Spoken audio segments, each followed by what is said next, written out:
Hello, everybody. Welcome to this masterclass. This is April's masterclass, and we are very, very excited here at NSA NYC because, well, I'm very excited, especially because I've the privilege of introducing the wonderful Crystal Washington. Just to give you a little bit of background before I give you Crystal's sort of bio and some of the important, impressive elements of her. When I first attended an NSA NYC meeting, two of the things that stood out for me, first of all, was the people there. Jean and Tildette both made me welcome and immediately convinced me that this is a community that I was very interested in joining. But the other thing was that the speaker that we had that time, this was in 2019, Crystal, and I came, I had a broken arm. I was going in there unaware of what to expect. And Crystal stood up there and she was talking about tools and talking about systems and processes. And I just, with my one working hand, I took so many notes that my arm was hurting me by the end of it. So I'd affect a broken arm and another arm, which was really, really sore. And that's Crystal's fault. But it's Crystal's fault because the amount of gold that she came up with, so tactical, so real, so specific, was a fresh breath of air compared to, a lot of great speeches that are very sort of high level and strategic. And Crystal does the strategy stuff, but she gets really into here's what to do, here's the steps to take, here's the apps you need, here's the tools you need. And that's one of the main things that also cemented my decision to become part of the NSA. So a big thank you to you, Crystal, for doing such a great job there. That's why, by the way, I've been, as Ralph mentioned, I've been sort of talking so much.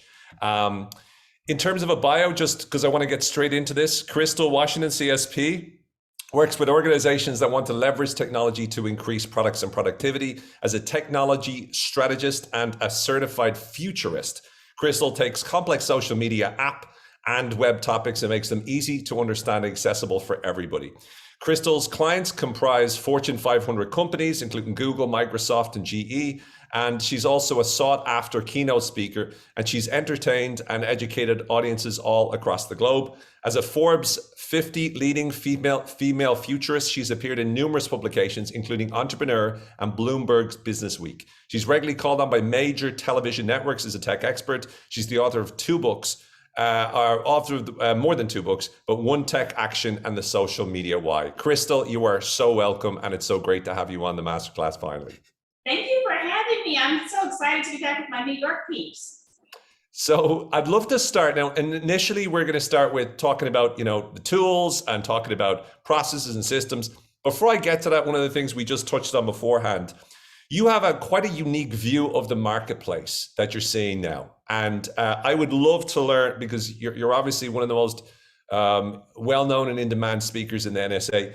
From your unique experience, could you share what your thoughts are about the speaking marketplace as of today? Yeah, so I'm so happy we started with this question, because I feel like we're living in one of those Dickinsonian A Tale of Two Cities moments. What's happening is a lot of times when we look within NSA, or just even online groups in general outside of NSA about the speaking industry, you're hearing one narrative. And it's a narrative of kind of lack and confusion, and that exists. But one of the narratives that I don't really see being talked about much, and I have a lot of different speaker friends of all different backgrounds, area of expertise, is that during COVID, there was not an insignificant amount of speakers whose businesses grew, doubled, tripled, some of them, right? And the thing is that if you were one of those speakers, it's not like you're going to come along in forums and tell people, well, I'm sorry, you guys are suffering, but meanwhile, I'm doing great, right? So that voice was quiet for the most part, right? They might have been encouraging you. And so that's one thing. I think we have to understand that there are different realities in speaking, and we get to choose where we participate. Part of that has to do with our markets. Part of it has to do with how willing we are to move into virtual or hybrid, or how comfortable some of us are going into in-person, because there's a lot of in-person meetings right now. There started to be quite a few in-person meetings starting after first quarter of last year, believe it or not. And so I think we have to kind of understand that we get to choose the reality we're going to participate in. And I'm not saying that kind of like in one of those self-helpy, ooh, kind of ways where you're channeling. I mean, understanding that opportunities are out there. If you happen to be a woman or a person of color, a lot of conferences are very, very conscious right now of what their stages look like. And so they're reaching out even greater. I know a lot of people in those areas or that would label themselves in that way, they've increased fees. Now, what's funny is I was actually speaking to NSA Las Vegas last month, and I mentioned that, and I said, and then, we have our Caucasian male speakers, and then one of my friends there that's also a humorist, he just kind of yelled out, "We're screwed." And I'm like, no, that's not true. Because what's interesting is that while I've heard that, I have wonderful Caucasian male speaker friends who are like, my business has dropped, no one's looking for us, they're telling us that they can't get too many of us. Well, guess what? I know quite a few of them whose businesses have grown tremendously too. And they're not all the big name speakers we're used to. They're people that were workshop speakers who are Caucasian men that are out there with more business than ever before. I say all this to say, I want to challenge everybody. If you bought into only one narrative, realize that there's multiple narratives out there. Some people have so many opportunities, they're having to turn them away, and it cuts across the board. Now, we might have to change industry slightly. We might have to change markets. Maybe if you've been doing more in education, maybe you shift more to association or corporate. But just know the money is there. And a lot of these companies saved during COVID. And so they have bigger budgets now. And then some of them didn't save, but they're so invested in having the best possible in-person meetings that they're willing to pay a premium. And then some of them, they got so used to COVID rates, they try to lowball you. And when you just say, no, can't do it, this is the fee, magically they turn around a week later and say, oh, we found the money. That's happened to me about 3 or 4 times now. So I just wanted to set the stage with that before we go into systems. And so thank you so much for asking that question first, Owen. There are so many opportunities right now for businesses, not just to go back to pre-pandemic levels, but to exceed them. Love it. I love that you said that, because that's I've been in a position where similar to what you've just described, my business, because I moved to the States, and my business during COVID, I turned almost from 85% canceled to turn around and managed to break even. And then last year was by far my most successful year. And so when hearing you say that, because I kind of I felt guilty and I felt bad, and I didn't want to tell too many people, because I know it's, I figured maybe I'm lucky, and to a degree, I'm sure I am lucky. But also, there's also having to pivot and having to be agile in this space. With that in mind, of a sort of an upcoming question as well that we talked about before, what are the main changes you would suggest in this post-COVID world that you would prioritize for people? Because I want to get to systems and processes for sure. But before we even get to that, in terms of what are the core things you would suggest, this is what you need to do. Like, for instance, I'll predict one of them is you need to make sure your virtual game is, really, really hot. Like, make sure that you're very diligent in the way that you're presenting yourself online and virtually. Besides that, or as well as that, if you want to elaborate on that, what are the most important things we need to have for the post-COVID world from your perspective, shifts we need to make, as a result of what's happened? Well, I definitely agree that our virtual game has to be on point, but that looks different ways for different people. I remember, once we kind of had the COVID restrictions, those first 2 months, what was that, like April, May, when most of our calendars kind of cleared out, and we were all just kind of like, what's happening? It was like real quiet, and we're like, what's going to happen? So what happened at the end of that, what I found in speaker groups, is that people were kind of in this weird panic. And then all of a sudden it was like, technology! And went out and brought everything known to man. And they started building these massive studios. And again, there's nothing wrong with that, because some speakers, that was a really good investment and they got a good ROI from it. If I was a betting lady, I would bet 90% of the folks that I know that did that didn't really see that much of an ROI, but there's some that really did. And so when you talk about what's sharp, don't compare yourself to the next person. Understand the market you're speaking to. And so being sharp might just mean getting good lighting, having a good microphone. For me, now this isn't my setup for virtual. I actually just moved into a new house, so my office is still kind of crazy right now. But I have like paper backdrops and fabric backdrops, and I match them to the clients. I match them to their colors, right? So whatever is sharp for you and your clients is good. Like, I had some speakers, they were like, oh, I'm trying to figure out how to do Prezi video and this and that. But when I understood who their clients were, I'm like, well, they like for you to write on whiteboards. Why don't you just, not everyone's buying the same thing from everyone. So be sharp, yes, but don't go into debt in a way where it's not going to pay off in your business. So I do think that's important. I think more important than that, though, is really upping our virtual and hybrid game. Because for anyone, actually, out of curiosity, because I mean, most of the cameras are on, how many people have done an in-person hybrid event so far? Where you're in person and there's people in the room and remote. If you've had that experience, you know that's not the same as in person.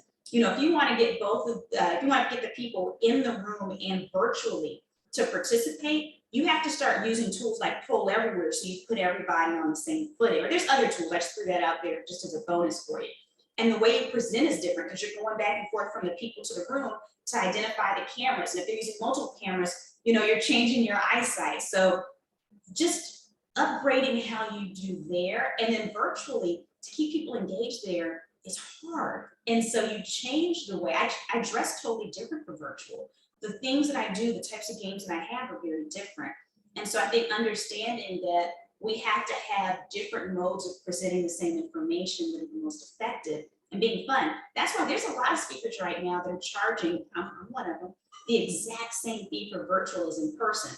That's that tale of two cities thing, because we hear a lot of people saying you got to cut it down. I don't. I charge the same amount because, and this is not arrogance. I need you to understand it's not arrogance. It's me knowing all the work I put into the back end. I'm going to be one of their most engaging virtual speakers, if not the number one. So knowing that, and when at a time when virtual events are not as exciting, if you're the one who brings the energy and the excitement, if you have that Ramon Ray energy every time on a virtual event, they will pay a premium for you. Even if they're paying the other speakers a fifth of what they're paying you, they will pay you more to show up because you're the one that people are talking about later, like, that actually made it fun. This was great. Other things that we need to update right now, I think, are our systems. So you're going to hear as we go a little bit later, some of the questions, and I know we're going to talk about on the systems, is that my assistant Regina and I have very tight systems in place to make sure that we don't drop the ball for our in-person events. What took us about 4 good months to create, it's like we had to modify our systems for virtual because the way that you prepare is slightly different. You might have to get different information. You might have to do more than one AV check. Sometimes you have to train their own team. If they don't have an AV team in charge and there's certain features you want to use on the technology, sometimes you're having to actually train their people on how to use it, right? And so just updating that checklist of all the things you do to make events go well, that's a different checklist for virtual, right? And so I think just really examining everything you do and being open, because we can't rest on our laurels. The things that work in person aren't necessarily things that work virtually or hybrid. So just being open to just, even if you just take a day to just look at all the things we normally do for in person, what do we need to tweak for virtual? Or what do we need to tweak for hybrid? And just writing it out. A lot of stuff I write out by hand first. I know I'm a technology person, but I think when I'm writing out things, I just like to write it out, arrows, create process maps that way, and then go from there. But start to realize that the landscape has changed. And if we're willing to be open and ride the wave and just focus on getting good service every time, we'll be fine. But if we get stuck in, this is what I do and this is who I am the way it was before, it's going to be a little challenging. And by a little challenging, I mean a lot challenging, and we're going to do both. 100%. Love that. Again, I can relate just in terms of, I don't know about everyone else out there, but I know when the technology, when COVID happened, I was like, okay, what I need the best camera possible. I need this super califragilistic type of lighting. I need to be able to have like multiple camera views and angles and 6 screens and stuff like that. I need to do it. And I tried all of that, and number one, it was a disaster after disaster, because even when I was in practice sessions, I would never do it live the first time.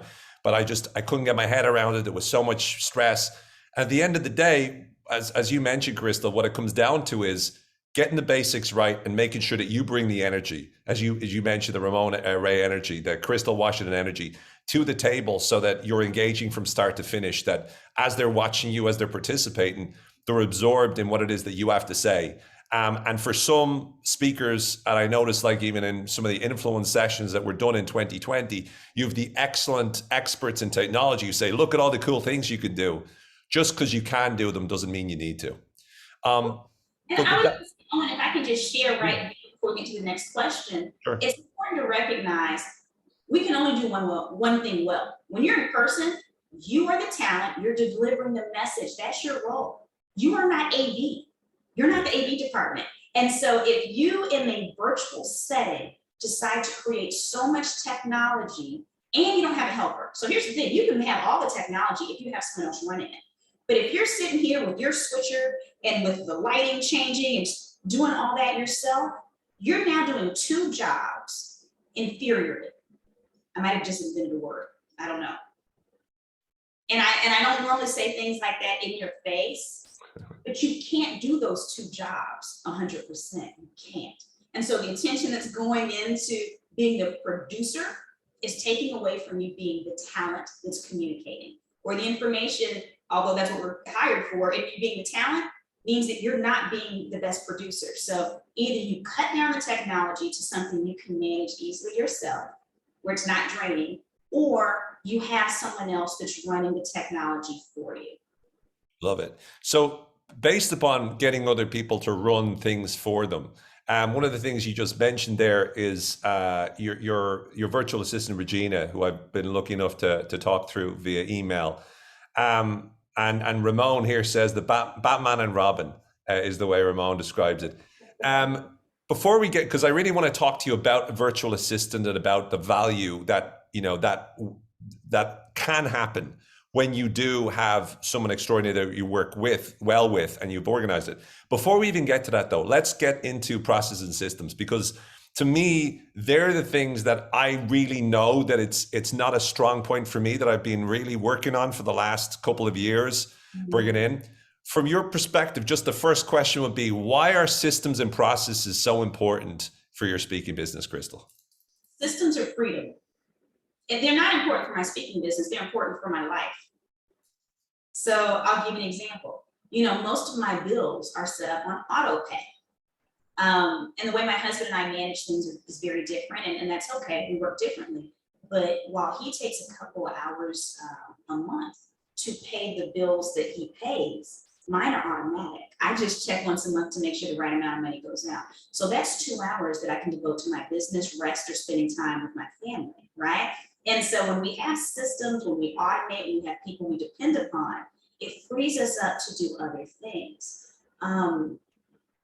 When you're freed up to do other things, you're not tied to the business. You're not tied to things that are not revenue generating activities. Anybody that knows me knows that I'm really big on focusing on revenue generating activities. And for us as speakers, and I honor the fact we have different models, right? Because we have people in here that are keynoters, we have people that are workshops, we have consultants, we have people that are brand ambassadors or influencers, right? So I honor that.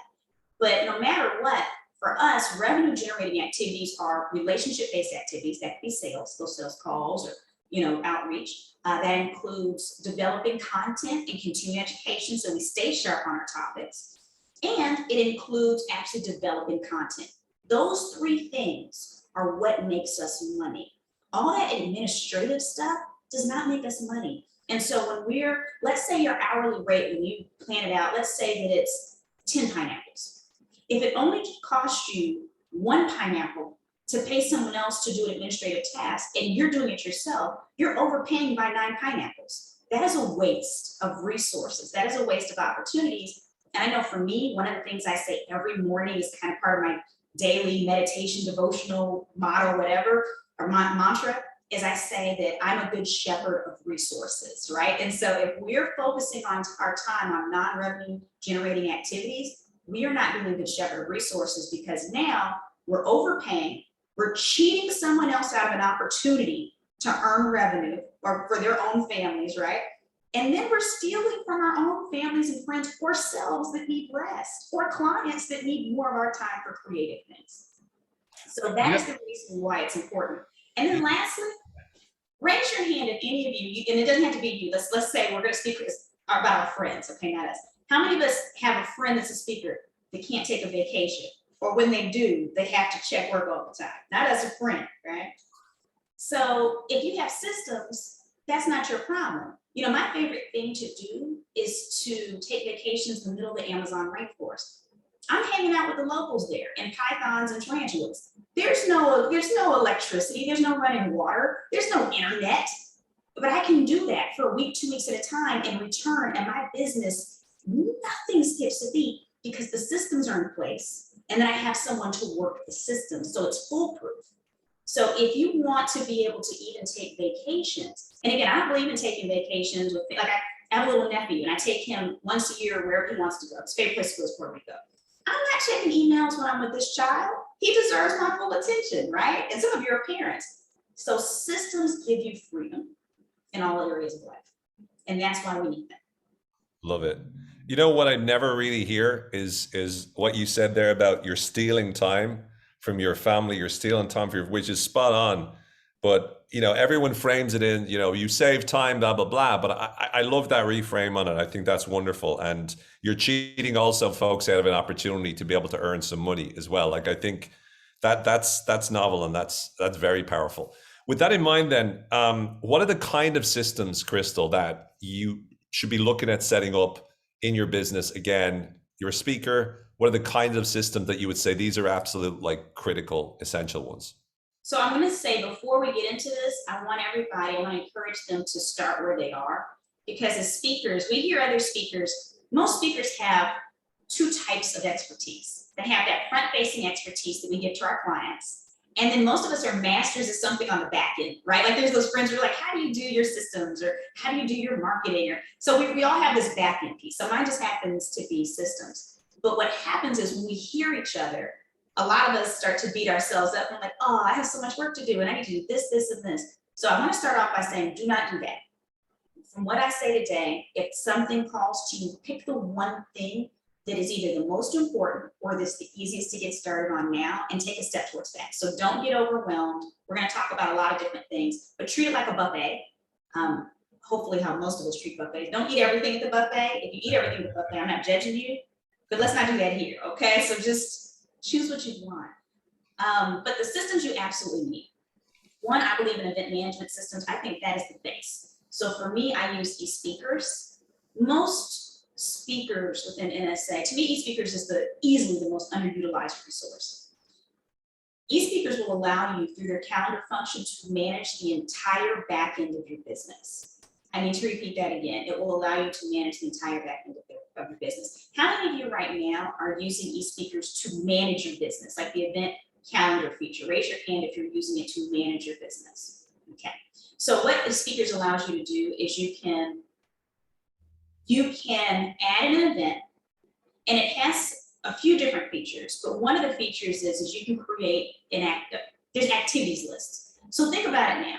For any of you listening, there are about 20 to 30 things that need to happen for an event to go off successfully. Now, I'm going to speak from the perspective of a keynoter. I ask you to adapt this to your type of business structure. So I want to honor, again, the fact that we have different business structures.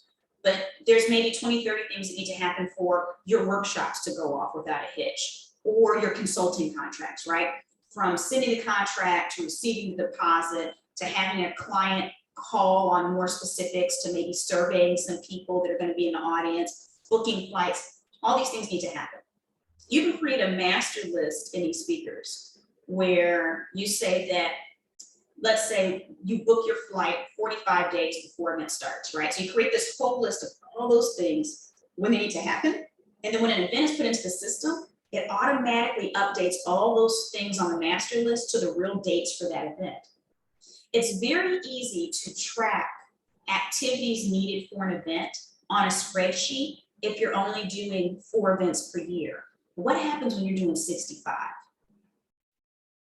That is overwhelming. And so we use that feature, and what happens is every day, Regina and I, and you can assign these tasks to different people. So like if you were to look at my activities list, there's a whole lot more things for Regina than myself. Regina has about 85%, I have about 15, and mine are the revenue generating activities. Do we have any type A's with us right now? Do we have any type A's? Raise your hand if you're type A. Okay. I am too, actually. I'm a recovering type A. So I'm going to say something that's going to really scare you and make you uncomfortable, but I want you to breathe through it, okay? 93% is still an A. What that means is you don't have to do everything. So for instance, my assistant books my flights. I know like some people are like, I never, that's the last thing speakers want to give up. They're like, no, I book my own flights, right? She books my flights. Now, you also have to know something about me. I'm slightly insane and I know it. So I have very peculiar, like, I'm not going to show you around my house, right? But as we're decorating our house, there's a lot of things that are spheres and cubes because I like squares more than rectangles and circles more than ovals. I like balance and everything, right? So please know, poor Regina, in booking my flights, if this is how I feel about shapes, you can only imagine. But we've gone through this and we've created a checklist so she understands, okay, what matters, time of day, type of seats, this or that, this happens, what's more important. We've created a whole thing. So now she is a master. She books the exact same flights I would book for myself. Booking a flight is not a revenue generating activity. So giving things like that, like I said, that's a hard one. Managing your own calendar is not a revenue generating activity. And I know some people, like type A's, those are the last two things you want to give up. But the good thing is I have another question for you. Raise your hand if sometimes you get people wanting to pick your brain and you don't want to talk to them. Not NSA people, but just in general. When they're like, I just want to pick your brain. It's like, no. Or even funnier is when you're like, oh, I'll buy you lunch to pick your brain. Well, no, you pay my consulting fee. I can buy my own lunch. You know, I can afford to eat. Besides which, I'm a vegetarian. Do you know how cheap cauliflower is? My knowledge is worth more than $1.99, right? Like this is not working for me. I don't get rubber chicken. When you have someone else managing your calendar, they can be your buffer. Now, Regina's really nice, so no one tends to dislike Regina, but she's also buffering me. And so I'm not the bad guy. They just can't even get past Regina for some stuff. And she knows when, like for instance, NSA folks, I'm always going to be there. And even sometimes random people, she's like, Crystal, you know, they said they need this, and me knowing you, this might speak to your heart. What do you think? And sometimes I'm like, you know what, let's do this. Because she knows me well enough now where she's like, I think you would still do this. And I'm like, I think you're right. Like their cause is something that's important. Let's do this, right? So is Beth offering to send me a recipe for cauliflower? That's hilarious. Thank you, Beth. So we'll get on that later. See, this is why I make time for NSA, because I get cauliflower recipes. So the point is that event systems are important. A master calendar system is important because people can, through those two things alone, your business can be run. Master calendar and some type of event management system. I actually do not know of an event management system for speakers other than e-speakers, and I've researched. Now, there's project management tools you can use. Like Joe Mole is probably the other person in NSA that's known as the systems person for the back end of our businesses.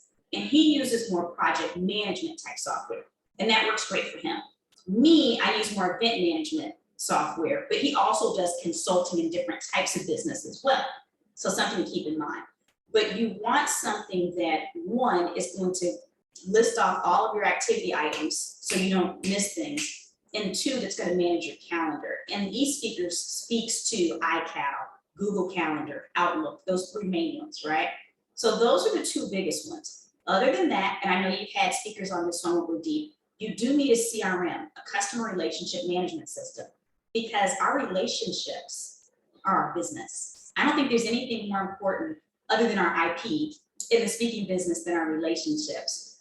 I'll share something with you that was really touching to me in 2020, and it actually took me off guard. So I have a great relationship with my clients because I care. That's it. Like, it's not even just a sales thing. Like, I genuinely care about people, and I think they pick that up, right?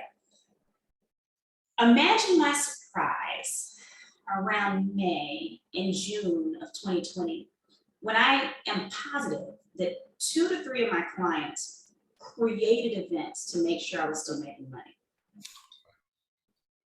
Like, I remember being in tears telling my husband, I'm pretty sure they made this up. And I mean, I was fine. I wasn't in financial, but the fact that those relationships matter, but CRMs, the whole purpose is that every single person in your CRM should have a follow-up action item. There should be some follow-up touch point. There should be not a single person, not one in your CRM that does not have a future date touch point. That's the whole purpose of it. They have these really extensive CRMs and they have very simple ones. At the end of the day, the main function, the thing that matters the most, is you just need to have a touch point on every person so that you're keeping in contact. And so as a speaker, with relationships being so important, that's essential. Now, the most important or the best CRM to use, I always get that question, is the one you're going to use. There's no best CRM, but I would also say it's the simplest one for your needs. So if you just need transportation to go 5 blocks every day to a community center, do not buy a Porsche for that. Buy a bicycle, right? So don't overspend to get this robust thing that has all the features. Well, if you don't need all the features, why are you paying for it? Don't waste money. So event system, calendar system, and then CRM, those are the three most important systems. Are there other types of systems? Yes. But since you asked about like the most crucial, those would be my three that I recommend. Super. Thanks so much, Crystal. And inside of that, then you really explained really clearly how to use the event management system, particularly around the activities and the calendar system. Do you use Google Calendar and then align it with that? And if so, like, do you time block everything? Do you have like wake up at this time, exercise at 7:05 a.m., take a cup of coffee, eat my cauliflower at 1:05? Like, how do you do that? Do you integrate them or what goes on? So I want to be very clear, two things. One, I don't really drink coffee. Unless I'm international, then I drink coffee to get on other people's time zones, but I don't really drink coffee stateside. And I also want to be very clear that I don't eat cauliflower for breakfast because that sounds yucky. I love cauliflower, that's just a weird breakfast. So cauliflower and coffee, no thank you. But in terms of time blocking, now this is where I think we have to be really careful. When it comes to productivity conversations, it's really easy to get like productivity envy, and we start thinking, ooh, this person sets things up this way. They don't work the same for everybody. So I think we have to do what works on our brains. I will tell you what works for me. And I want to be very clear that it's not going to work for 2/3 of you because all of our brains work different. Do I block out every minute of the day? No, I don't. I don't think there's anything wrong with it. I know people that do and they do great. But the way my brain works is when I see a full calendar, I get anxiety. I don't like that. I don't like seeing stuff back to back. I'm like, when it happens, okay? So for me, Regina manages my schedule. I tend to look the day before to see what's coming up the day ahead. So like the day before, I'm seeing what's coming.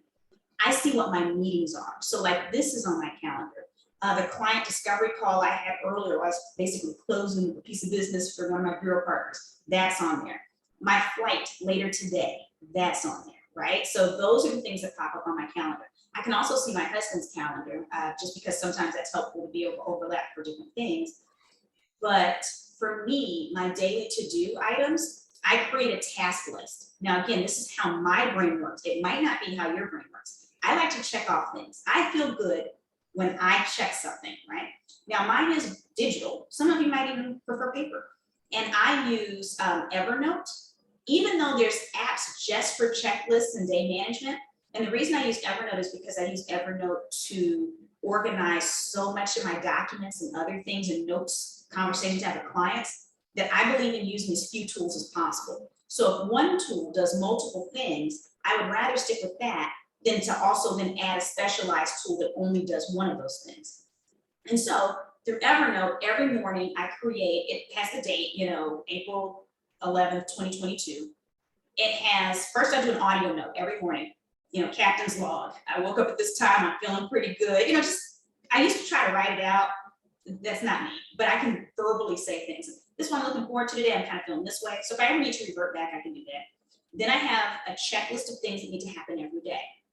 Wash dishes, make my morning shake, get my gallon of 2 liters of water, call my nephew, wish him a good day at school. All these things that happen there.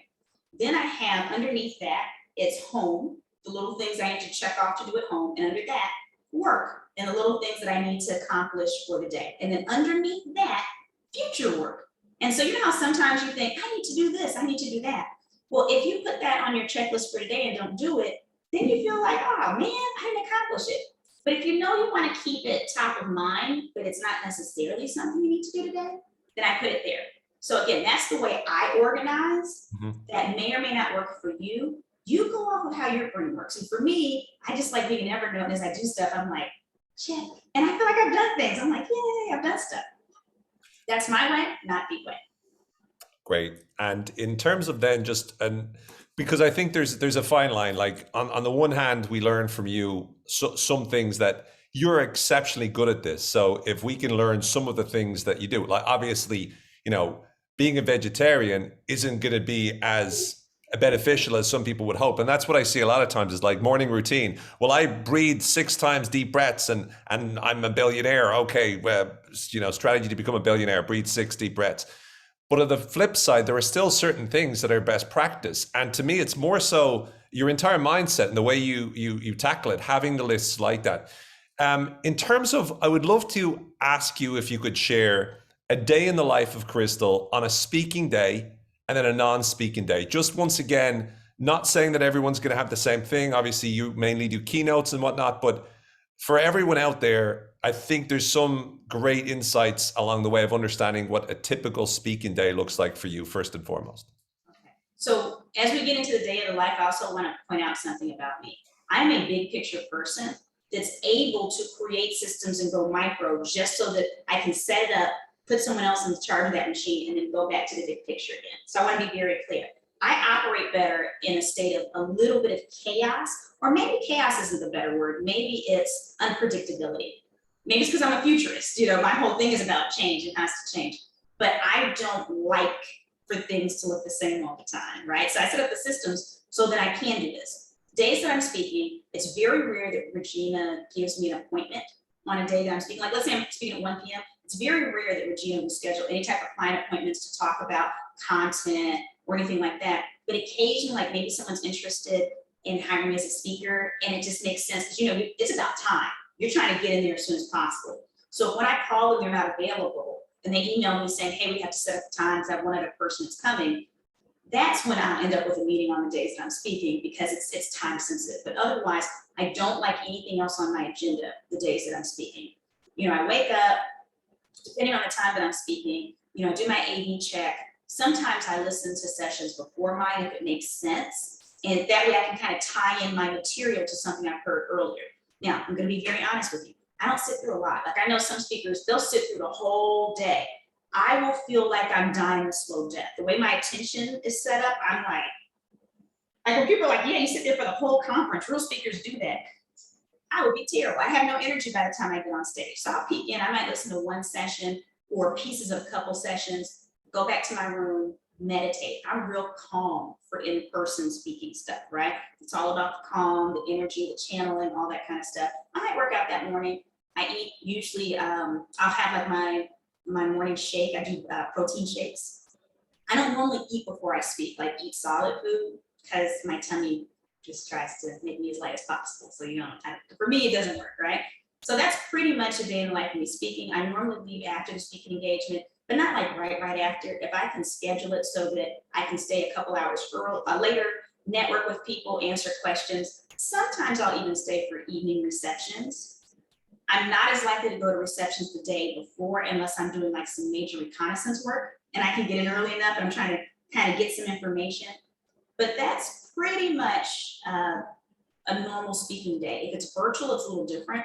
Then my schedule runs just like it normally would when I'm in the office, but Regina leaves a nice big gap around when I'm speaking. The energy around me speaking virtually is very different than in person. So like in person, I wear all black, all white. It's about chill. I'm calming, I'm meditating before I go on stage. For virtual, because I have to give so much energy, I usually wear bright colors. I listen to some of the craziest music you will ever hear. Does anybody know who Bone Crusher is? I'm going way back in time.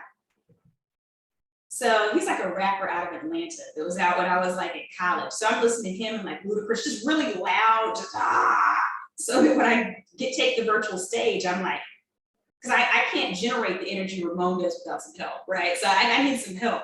I should probably just listen to Ramon. I need to listen to some of his videos, and afterwards I'm like, right? So I do that, and then I go on to whatever else I do during the day. So those are my speaking days. I would say, even when I'm not speaking, I just go off of my calendar. It ranges. Sometimes I'm having client calls. Other times I'm developing content. One thing I will share, and this is the brilliance of working with people that know you well.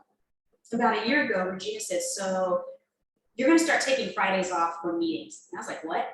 And she was like, "That needs to be your creative day, Crystal. Or you just might decide you need an extra day to rest. It's whatever. I'm not booking you for things on Fridays unless it's an absolute emergency." And she kind of told me, and she was really right. Because now I get to be more creative on Fridays. Sometimes I'll take the day off, but I find that having a full day where I don't have things scheduled, unless it's an in-person event, really does a great deal for my mentality. So that's pretty Love much it. Love it. And so with the calendar, when you're, let's say, for example, getting things done, you have your sort of, let's say, to-do list in Evernote.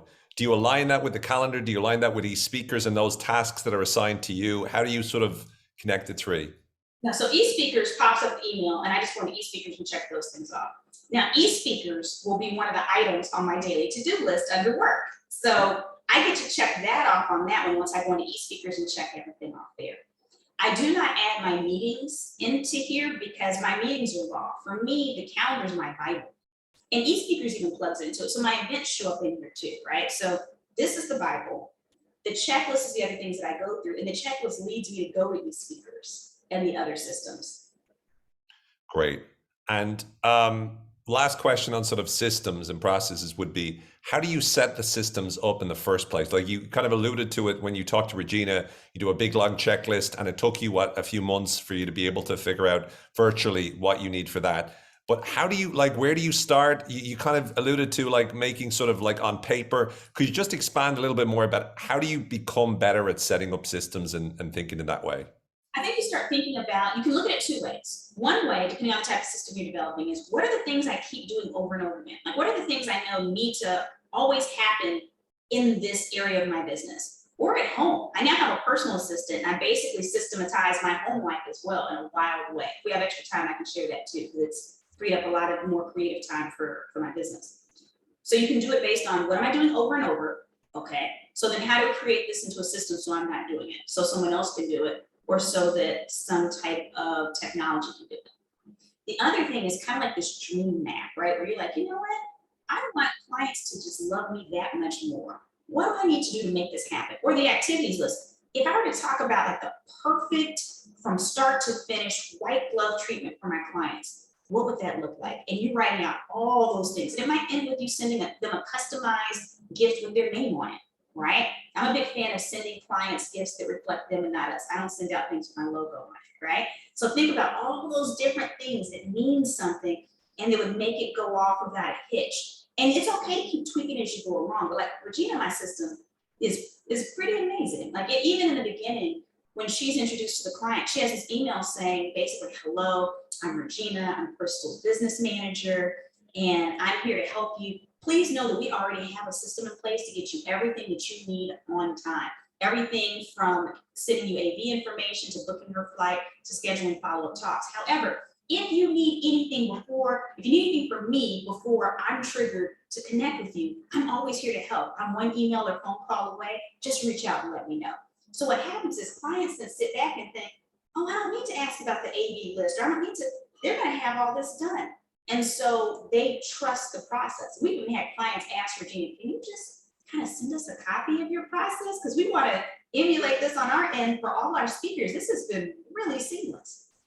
So it all started on paper though. And again, people do things differently. And again, I'm a technology person, but for me, writing out things, writing arrows, drawing the arrows, circling different color pencils, getting the thought out, then I start thinking about what technology can make this happen. So for instance, the CRM I use right now is SpeakerFlow. I know that you all have had Taylor on with SpeakerFlow. Prior to SpeakerFlow though, the system that I used was actually for real estate, because the way their CRM ran, it had functions that were best for what I needed it to do when I started mapping out what I wanted from the CRM. However, I switched to SpeakerFlow because SpeakerFlow has a relationship with e-speakers and they integrate better. And double entry is like one of my biggest pet peeves. It's inefficient. Inefficiencies in all areas of life drive me nuts, which makes me a wild family member for holidays. So I'm literally trying to make like holiday planning more efficient while people are just trying to figure out who's bringing the turkey. Love it. That's great that you mentioned again, referring back to Taylor, who we had on in January. One question that just not specifically about systems and processes, but about Regina. So Regina, your virtual assistant, for anyone who didn't get that, she's phenomenal. I've interacted with her. I have to say, I've never had anything like this as organized as it was in terms of emails. It was to the letter. Have you got this? Do you need this? Every time I asked for something, you were able to deliver it or tell me exactly when. It was seamless. How do you find a Regina? How do you find a great virtual assistant, and how do you onboard them? I know that's a big thing because, to a degree, she's a unicorn in terms of how great she is. But like, how do you get a virtual assistant and how do you onboard them in the most optimal way from your experience, if you were to advise us on that? So they're definitely out there. I mean, David Avrin, the woman he works with, is phenomenal as well. She even does sales, which is really unusual to find someone that can be administrative and sales, because those are two different skill sets. Even in corporate America, they separate those. So the people are out there. But I'll give you my tips because I kissed a lot of frogs. So I've learned some things. So I can help you all avoid a few things. Tip number one, you know those family members and friends that are having a hard time in life? They may have been laid off, or they just need a helping hand to go forward. Don't hire them. No, this is a business, not a nonprofit. It's not going to work. It's not, unless they have the exact same skill set that you need. And when I say exact, I mean precise. Not, oh, I kind of do administrative work. Unless they've done something very similar, they're not a good fit. Just trust me on that. I've done this multiple times. It's just, I love you. Don't do this to yourself. Okay, you will cry. Your kids, your family, your parents, don't do it. Don't do it. Now, I'm not saying that never happens where it's successful. I know 2 speakers who have been successful at that, and I know hundreds of speakers. So I'm saying it's possible. It's probably not going to be you though. Number 2, hire people that need money. I made the mistake a few times that there were like stay-at-home moms that were very well off, that their kids had gotten to school and they decided they were going to become virtual assistants. And I was like, that sounds cool, awesome, let's give you a try. And the work was, because I mean, someone who manages multiple children and schedules, obviously they have excellent management skills, right? I mean, so it made sense. And they all did great work for about 2 or 3 months. And then they got bored and they went on to the next project because they didn't need money. So hire people, that's number 2, hire people that need money, okay?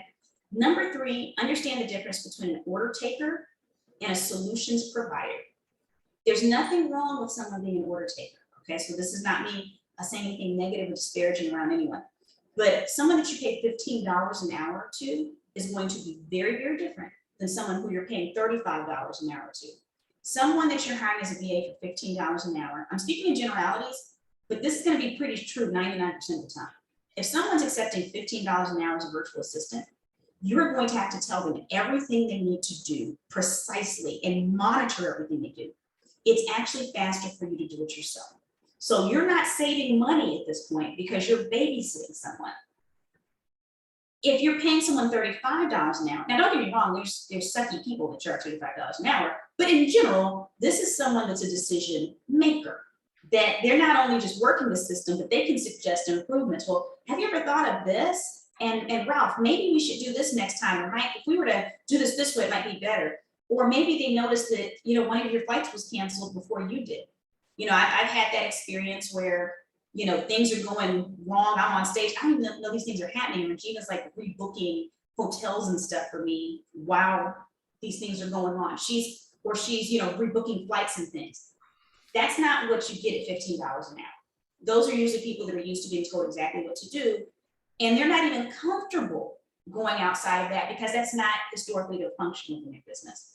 Now, the good news is that, everybody's at different levels in terms of what they're, not levels, but everyone's in different places in terms of what they can afford, what makes sense, right? And I want to honor that. But I also want to be clear that having a virtual assistant probably isn't as expensive as you think. Many of them you can start off with maybe 5 to 10 hours a month. So when you look at it that way, it's not like you're bringing on a part-time employee who's working in your office. It's very different.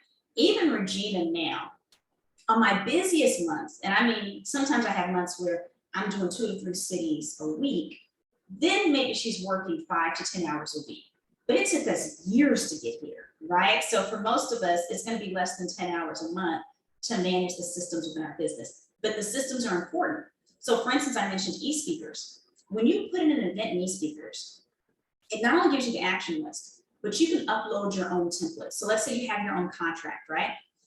E-speakers has a page that kind of tells you how this works, but you actually create a little code in your documents, whatever they are. Maybe it's open caret, client name, closed caret, and that's where the client's name appears. You can upload any of your paperwork in there, put in the right little codes into the master forms. And so when an event's put in there, I'm like, okay, Regina, they're ready to go to contract. Regina clicks one button next to the contract and the whole Word document pops up already filled out for our contract. And then she sends it out for Adobe sign. That takes her maybe another 60 seconds. The contract's gone out. She uses Square to invoice them. With Square, you can not only program how much they owe now, but when it's going to invoice them for the final amount. So for me, people have to pay the final amount 14 days before the event. There's no exception. I don't get on planes unless I'm paid the full amount beforehand. Everyone doesn't do that, but that's actually pretty standard in our industry, right? So Regina only has to go into there one time, and then even the future billings going out to the client are already taken care of. And so it's important that we create these systems, not just so someone else can work it, but we're being efficient. So think about this. I'm not paying Regina time to go in and type in Word and add in all these things. Regina can create a contract in under a minute, send it out to the client in under 3 minutes. Wow. So that's really helpful, Crystal. So far you've mentioned a bunch of tools, right? So if we look back at some of the tools you mentioned e-speakers, which not only allows you to manage your calendar, manage the events, but also allows you to manage the activities and run a lot of the back system. You talked about e-speaker or Evernote, which is a great tool from a to-do list point of view and organizing and a lot of your other documents. You just mentioned there, even Word, right? So having the contract constructed in Word, having that accessible in terms of e-speakers is one of the documents. You have Adobe Sign, which you can then use to be able to send it out. And obviously there's alternatives like DocuSign or whatever.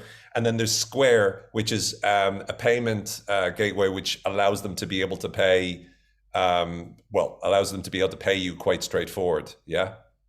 What else, what other apps would you recommend are really helpful or, brand new, like candidates on the market that you're like, yeah, that's pretty good? There's a lot of different ones, but I want to be careful. I want to stick to fundamentals because what's going to happen is people are going to keep looking at, and a lot of people right now, just based on our conversation, are not using these basic things. And so it's kind of like if you're building a sundae, like a dessert sundae, and you start giving people toppings, but there's no banana or there's no ice cream, right? So I want us to focus on the ice cream and the banana. We can get cherries and sprinkles later, but get your fundamentals. But I'll share that you can create anything into a system. So I'll share something with you all because y'all are New York. Y'all are one of my favorite chapters. Y'all are one of the most polished chapters. I'm not just saying that to make y'all feel good. I'm just being honest. So I'm going to share something with you all that I haven't shared with any other chapter. I am systematizing so many other parts of my business. So right now, I'm turning my presentations into modular presentations, meaning that they're sectioned off and pieces can be broken off, right? So my main talks, I'm now making them modular. The reason I'm doing that is I'm systematizing how they're going to be. All my presentations are heavily edited for the audience. They're heavily customized. But the level of customization that I'm doing is not sustainable, right? So I'm doing it, but it's hard. It takes a lot of work. And I was like, you know what? What if we were to have a module where in any presentation, these slides change? So I'm actually creating a process right now to hire someone, and their job is to take out those sections and put in the right content. Their job is to then survey a few people from the audience ahead of time. They're having that call. Their job is to get with my researcher and have them answer these 3 questions that go into this presentation for that industry. Their job is to tweak these few things on the Prezi itself. Their job is, one of the things I do is I find pictures of attendees for some of my presentations. Their job is to go into LinkedIn, grab those pictures and put them on the right slide. So that way I'm not doing all of this, but it's very modular, but the presentation will still be highly customized, but I'm not going in there and recreating the wheel over and over and over again. But I speak across industry. So some of you don't have to do as much work on your presentations because you are smart enough to niche. Lois Creamer talks about that. I have a butterfly brain. I need a lot of variety. And so I speak across industry. So it takes more time for me to customize everything. So that's the very next thing that I'm systematizing. One other thing, and I'm actually hiring for this right now. I already identified the person, and it's somebody that Regina has already trained. So we know that they work well with Regina. Is I used to have an outbound salesperson, and she was great. We got business from it. But I realized that really what I needed was an internal salesperson. So I'm not going out trying to pull in new people, right? Because most of my business is from referrals and bureaus that have had good relationships with me. So that's still kind of a referral. But we're bringing in somewhere where their job is to take the customer care to another level. Their job is to make sure that we're treating our clients just so well. And in between events or after events, we're staying in contact with them and we're delighting them with things and we're sending them things that apply to them. So I've never even heard of this position, but when I really thought about what we do well, I was like, no, we need someone whose total job is almost internal repeat sales, but just delighting our clients. And so we're creating a system for that. And no other chapters heard me say that. And I'm happy to share it with you all. And anything I share, feel free to copy it. You know, I feel like there's more than enough out there for all of us. We all have our own secret sauces. And so anything that I share that's helpful to you, like if I'm telling you I haven't told anybody else, I'm like, oh, I don't know if I can do that too. Crystal said, do it. Do it, whatever works for you. That's the best payment to me for my time today, is knowing that something that I shared with you is helpful to you. Love it, Crystal. One last question from me. Then what I'll do is I'll give a quick summary and then we'll just take a couple of questions and we're going to finish everyone on the dot at 10 past. So just to let everyone know. Last one is tools for social media or social media marketing. Is there anything that, you know, you immediately say, yeah, this is a good thing? I used to use more tools on social media marketing. Like I used to use Hootsuite to organize things and schedule posts. What I found is that what works for me really well on social media is to almost be random and authentic. Because what's happening now is most of my clients are friends of mine on different social networks, and they like to see who I am. Like I learned that over time. Before, when I put more businessy stuff out and I had my business page on Facebook, they really responded to my more personal post or my thinking about things post or my reflections. I discuss, if anybody knows me on social media, I discuss a lot of hot topics. I can talk about anything, but I tend to set it up in a way where it's very respectful so that people from all different walks of life can come in there. And, you know, occasionally, it's very rare someone get out of line, and I check them real fast, and I block them if need be to set an example for everybody else. We don't attack people here. And clients respond to that. So I don't use those tools anymore. That doesn't mean you should.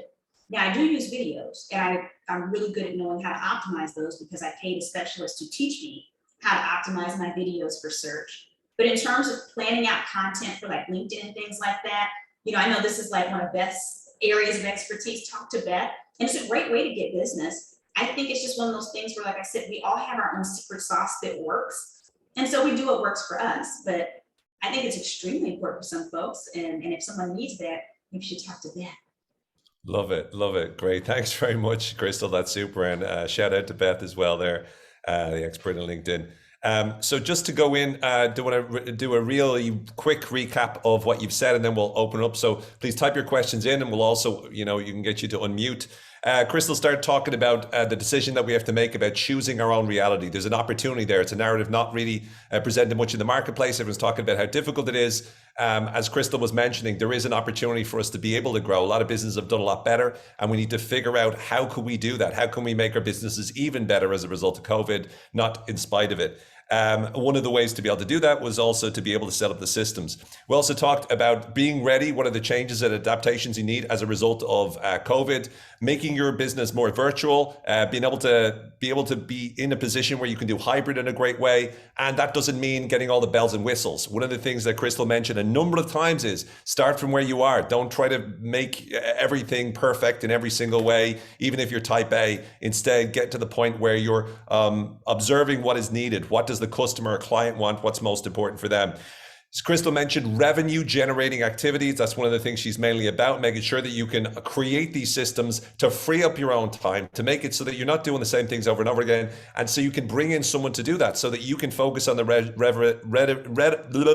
revenue generating activities, which are to do with the relationships you build, to do with the content you create and the content you develop into products or services or other forms of content that you market through, being what Crystal calls a shepherd of resources, and ensuring that that you remember you're potentially cheating people out of an opportunity to be able to add value to the marketplace, as well as stealing time for your loved family and friends.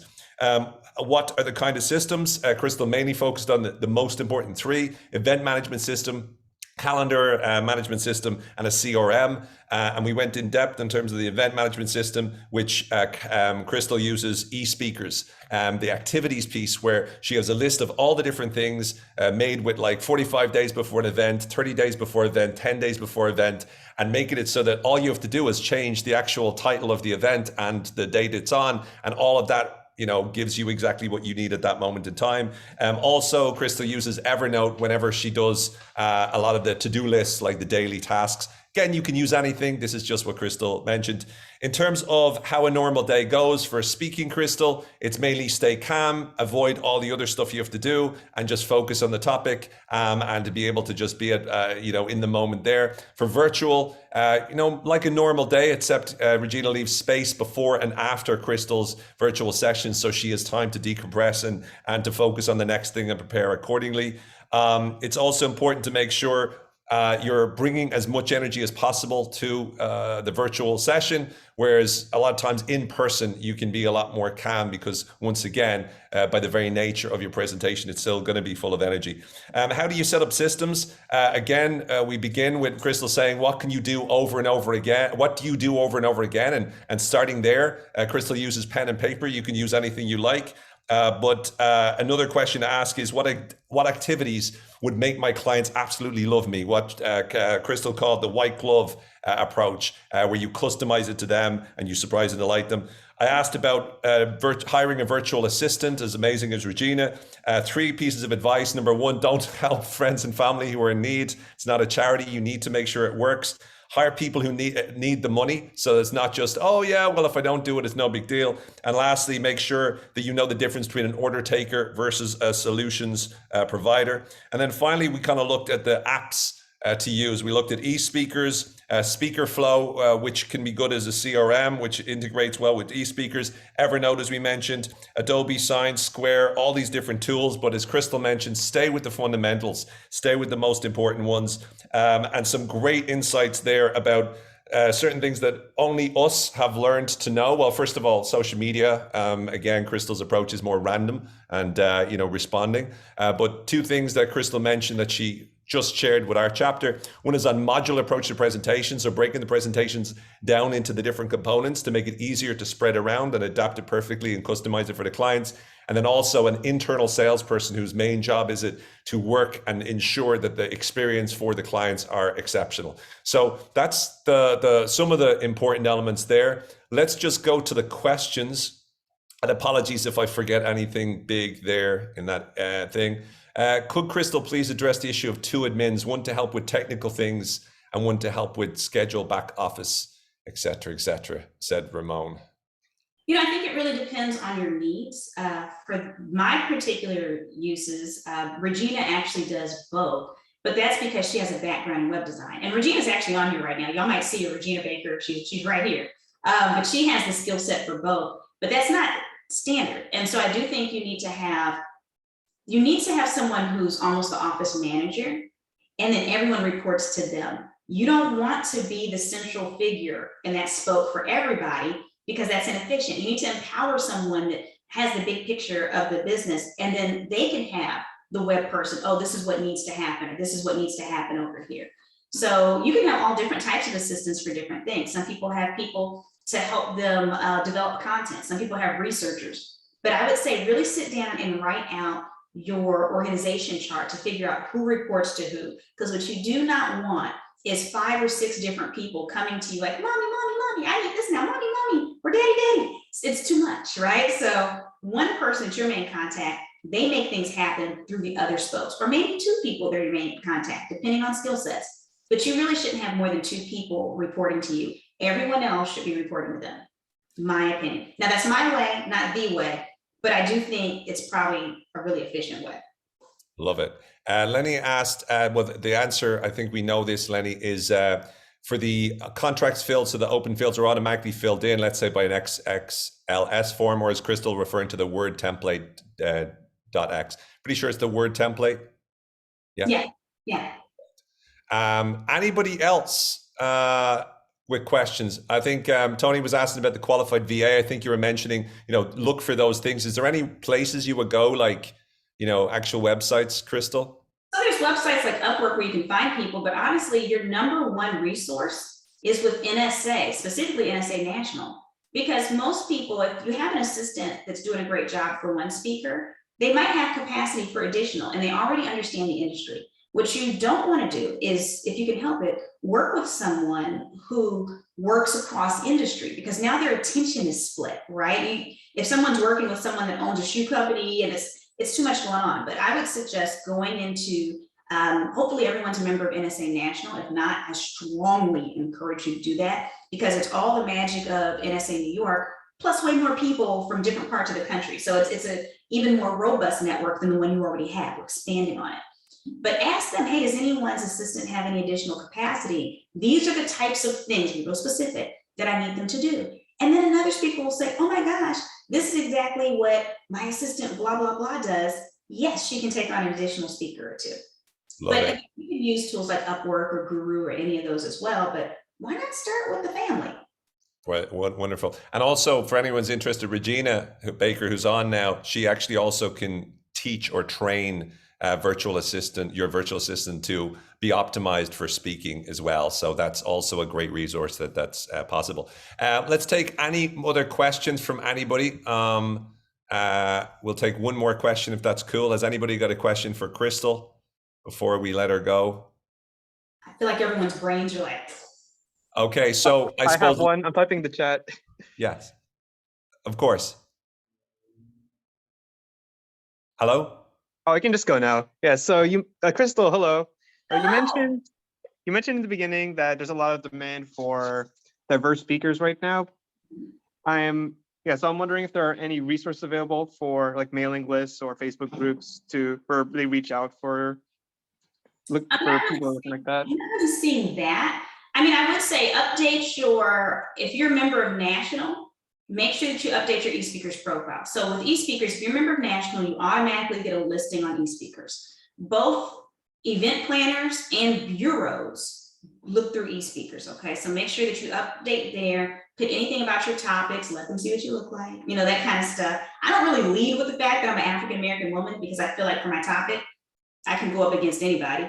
But if someone clicks on my picture, they happen to see that I'm a little brown lady, right? So I would say, update your information so that whatever you want to be known is known about you, and go from there. The reason I know that this is a need is because I have relationships with great clients and some bureaus, and they know that they can talk to me about stuff and I'm not going to judge them. And at least once a week, I have a bureau call me and say, Crystal, would you happen to know a Latina woman who speaks on branding? Or like, they call me all the time, we kind of need an Asian man and they can't just generally say that in the marketplace, but they're like, our stage is a little imbalanced, we need this. So I know it's a need because I get calls for it. I'm not a bureau, I'm not getting kickbacks, I'm helping people. I'm like matching up folks. So there's definitely a need. Great. Thanks very much for the question, Nora. And Crystal, I know you're about to fly somewhere, so I'm going to let you go. But a big thank you. Thank you so much for taking the time. We at the chapter really appreciate it. As always, my hand hurts from taking notes, but you've been fantastic and sublime. And I'm very sure everyone in the chapter has benefited massively. So thanks a million, Crystal. Thanks very much, everybody. Be well, and look forward to seeing you all at the next chapter meeting and the next masterclass. Thanks again, Crystal. Hope to see y'all at Influence. Bye-bye. Great. Just to let you know, we have a question there before I leave it. Oh, Beth is already off. Sorry, Beth. But Crystal did answer a good part of that earlier on. So if you're watching this afterwards, check back to the piece where Crystal talks about sort of asking the question, what are the things we already do, and then starting the process that way. For the rest of you, take care, be well, may the force be with you, and looking forward to seeing you soon. Thanks again, everyone.